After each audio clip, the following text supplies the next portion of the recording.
కాణిపాకం ఆలయం వద్ద new year సందడిపై మరింత సమాచారాన్ని మా కరెస్పాండెంట్ మనోహర్ రెడ్డి అందిస్తారు. ఇక తెలుగు రాష్ట్రాల్లో పూర్తిగా న్యూ ఇయర్ సందర్భంగా కూడా అన్ని ఆలయాల్లో కూడా ఇటు ప్రత్యేక పూజలు కూడా అంటే ఇటు ప్రజలు కూడా చేయిస్తున్నటువంటి పరిస్థితులు కనిపిస్తా ఉన్నాయి. ముఖ్యంగా కాణిపాకం వరసిద్ధి వినాయకుని ఆలయం దగ్గరికి చాలా మంది భక్తులు వస్తున్నటువంటి పరిస్థితి కనిపిస్తోంది. పూర్తి సమాచారాన్ని మా కరెస్పాండెంట్ మనోహర్ రెడ్డి అందిస్తారు. రాష్ట్ర ప్రభుత్వ ఆదేశాల మేరకు కొత్త సంవత్సరం నుంచి కూడా ప్రతి ఆలయంలో భక్తులకు చిన్న స్నాక్స్ అదేవిధంగా పాలు ఇచ్చేటువంటి సౌకర్యాన్ని రాష్ట్ర ప్రభుత్వం కల్పించినటువంటి నేపథ్యంలో ఇవాళ ప్రసిద్ధి పుణ్యక్షేత్రమైన కాణిపాకంలో ఈ కార్యక్రమాన్ని ఏ విధంగా కొనసాగించబోతున్నారు అనేటువంటి అంశాలను ఈవో మన పెన్సిల్ కిషోర్ గారు ఉన్నారు, వారితో అడిగి తెలుసుకునే ప్రయత్నం కూడా చేద్దాం. సార్ చెప్పండి, ఏంటి ఈ రోజు నుండి ఈ కొత్త కార్యక్రమానికి శ్రీకారం చుట్టారు? ఇది నిరంతరం కొనసాగుతుందా, రోజు ఇస్తారా, ఏంటి? ఓం గణేశాయ నమః. అందరికీ నమస్కారం. మన కాణిపాక దేవస్థానంకి వచ్చే భక్తులకి ఉచిత క్యూ లైన్ నందు మేము ఈ రోజు నుంచి కూడా మనం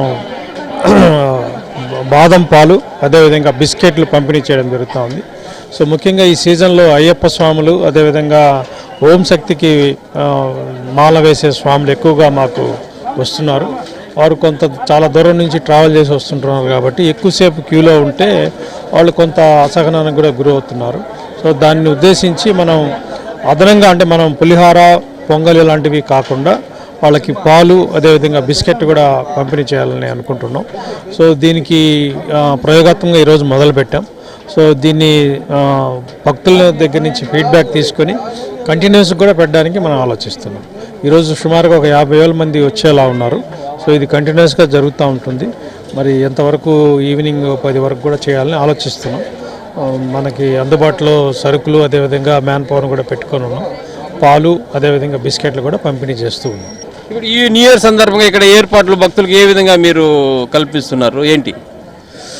మనకి న్యూ ఇయర్ అనేది మన దేవాదాయ ధర్మాదాయ శాఖ నుంచి ప్రత్యేకమైన ఏర్పాట్లు చేయమని గైడ్లైన్స్ లేనప్పటికీ కూడా మనకి ఎక్కువ మంది కాణిపాకం విఘ్నేశ్వరుని దర్శించుకోవడానికి ఎక్కువ మంది భక్తులు వస్తారు కాబట్టి ఆ క్రౌడ్ మేనేజ్మెంట్ కోసము మన జిల్లా కలెక్టర్ గారు, గౌరవ ఎమ్మెల్యే గారు, అదేవిధంగా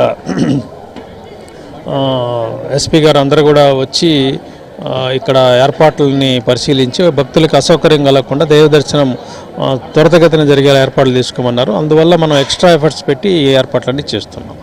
అదే ఇక్కడ భక్తులు ఉన్నారు. ఈ రోజు నుండి ఈ కార్యక్రమం ప్రారంభించడం పట్ల భక్తులు ఎట్లా ఫీల్ అవుతున్నారు? ఇప్పుడు కొత్తగా ఇవి పెట్టారు కదా బిస్కెట్ బాదం పాలు, ఈ రోజు నుండి స్టార్ట్ చేశారు, ఇంక మీదట దీన్ని కంటిన్యూ చేయబోతున్నారు. ఎట్లా చూస్తారు మీరు దీన్ని? చాలా హ్యాపీగా ఉంది సార్, చాలా హ్యాపీగా ఉంది. కొత్త న్యూ ఇయర్ కాబట్టి 2025 కాబట్టి చాలా హ్యాపీనెస్. మీరు ఎక్కడి నుంచి వస్తున్నారు మా ఈ రోజు? ఎట్లా చూస్తారు దీన్ని? బాగుంది స్వామి. గణపతి స్వామికి ఎంత ఇష్టమైన పదార్థమో ఆ ప్రజలకు కూడా అంత ఇష్టమైన పదార్థాలు ఇస్తున్నారు. బాగుంది.